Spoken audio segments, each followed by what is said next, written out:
ॐ गं गणपतये नमः। ॐ ऐं સરસ્વત્यै નમઃ. આગળ ત્રીજા શ્લોકમાં ક્ષેત્રના વિષયમાં 4 અને ક્ષેત્રજ્ઞના વિષયમાં 2 બાબતોને સંક્ષેપથી સાંભળવાની વાત કરી હતી. તેમાંથી ક્ષેત્રની 2 બાબતો એટલે કે ક્ષેત્રનું સ્વરૂપ અને વિકારોનું વર્ણન કરતા આગળ ભગવાન કહે છે, મહાભૂતાન્યહંકારો બુદ્ધિરવ્યક્તમેવ ચ ઇન્દ્રિયાણિ દશેકં ચ પંચચેન્દ્રિયગોચરા ઈચ્છા દ્વેષ સુખમ દુઃખમ સંઘાતશ્ચેતનાધૃતિ એતત્ ક્ષેત્રં સમાસેન સવિકારમુદાહૃતમ. 5 મહાભૂતો અહંકાર, બુદ્ધિ, અવ્યક્ત, 10 ઇન્દ્રિયો, મન, 5 વિષયો, ઈચ્છા, દ્વેષ, સુખ દુઃખ, સંઘાત, ચેતના અને ધૈર્ય, આ બધું મળીને ક્ષેત્ર તથા તેનો વિકાર થાય છે. આ તો સંક્ષેપમાં કહ્યું. અહીં ક્ષેત્ર એટલે કે શરીરનું સ્વરૂપ બતાવતા ભગવાન કહે છે કે આ શરીર પંચમહાભૂત પૃથ્વી, જળ, અગ્નિ, વાયુ અને આકાશમાંથી બનેલું છે.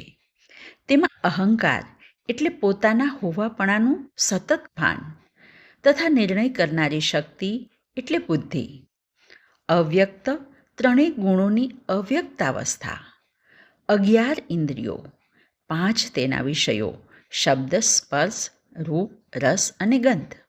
આ થયું ક્ષેત્ર. અને તેના વિકારો છે ઈચ્છા, દ્વેષ, દુઃખ, સંઘાત, ચેતના અને ધૃતિ. હે અર્જુન, આ મેં ટૂંકમાં ક્ષેત્રની અને તેના વિકારોની વાત કરી.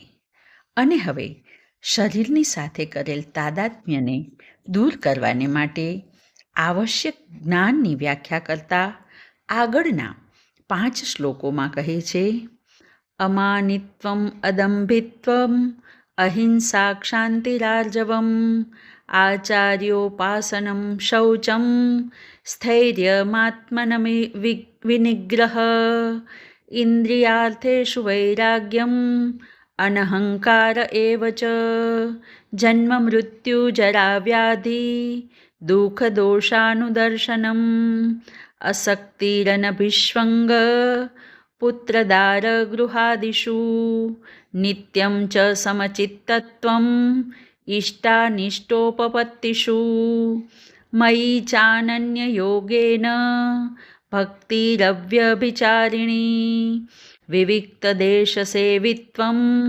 રતિર્જન સંસદી અધ્યાત્મજ્ઞાનનિત્યત્વમ તત્વજ્ઞાનાર્થદર્શનમ એતદ્ જ્ઞાનમિતિ પ્રોક્તમ જ્ઞાનમ યદતો અન્યથા. નમ્રતા, દંભરહિતતા, અહિંસા, ક્ષમા, આર્જવ, ગુરુ સેવા, પવિત્રતા, સ્થિરતા, આત્મસંયમ, ઇન્દ્રિયાર્થો તરફ વૈરાગ્ય અને વળી અહંકાર રહિતતા, જન્મ, મૃત્યુ, વાર્ધક્ય, માંદગી અને દુઃખ તરફ દોષ દ્રષ્ટિ રાખવી, અનાસક્તિ, પુત્ર પત્ની, ઘર અને બીજા સાથે આત્માને એકરૂપ ન સમજવો અને ઇષ્ટાનિષ્ટ પ્રાપ્તિથી સતત સમચિત્તતા, અનન્ય યોગથી મારામાં અચળ ભક્તિ, એકાંતવાસ, માનવ સમાજ તરફ અણગમો, આત્મજ્ઞાનમાં સાતત્ય, તત્વજ્ઞાનનું અર્થદર્શન, આ બધાને જ્ઞાન કહેવામાં આવ્યું છે. અને જે કંઈ એનાથી વિરુદ્ધ છે તે અજ્ઞાન છે. આ 5 શ્લોકોમાં ગીતાએ જ્ઞાનના લક્ષણો બતાવ્યા છે. જે કોઈ વ્યક્તિમાં આ લક્ષણો આપણને દેખાય તેને જ્ઞાની સમજવો જોઈએ. અમાનિત્વમ એટલે જે માનના તમે હકદાર છો તો પણ તે માન જતું કરીને સામાન્ય કક્ષા સ્વીકારી લેવી. પ્રતિષ્ઠા માટે જે ન હોય તેવો દેખાવ કરવો એ દંભ છે. જ્ઞાનીને આવો દંભ હોતો નથી. વિચાર, વાણી અને વર્તનથી કોઈની પણ હિંસા ન કરે એ અહિંસા તેમજ સહનશીલતા અને ક્ષમાવૃત્તિ એ જ્ઞાનનું લક્ષણ છે. જ્ઞાન વ્યક્તિને રુજુ બનાવે છે. આ ઉપરાંત ગુરુની સેવા, પવિત્રતા, સ્થિરતા અને આત્મસંયમ એ જ્ઞાનીનું લક્ષણ છે. જ્ઞાની વ્યક્તિમાં ઇન્દ્રિયાર્થો પ્રત્યે સતત વૈરાગ્ય ભાવ હોય છે. તે જન્મ, મૃત્યુ અને વૃદ્ધાવસ્થાની પરેશાની કદાપી ભૂલતો નથી. સતત સમચિત્તતા એ જ્ઞાનનું દ્યોતક છે. તેથી સુખ દુઃખમાં સમચિત્તતા એ જ્ઞાનીનું લક્ષણ છે. અને મયી આનન્ય યોગેન, મારામાં અનન્ય યોગથી થનારી ભક્તિ અને આ ભક્તિમાં વિક્ષેપ ન થાય, તેથી એકાંત સેવન એ જ્ઞાનીનું લક્ષણ છે.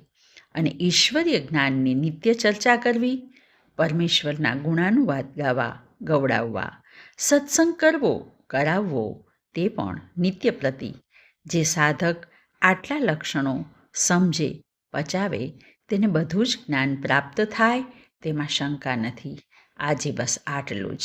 હરિ ઓમ.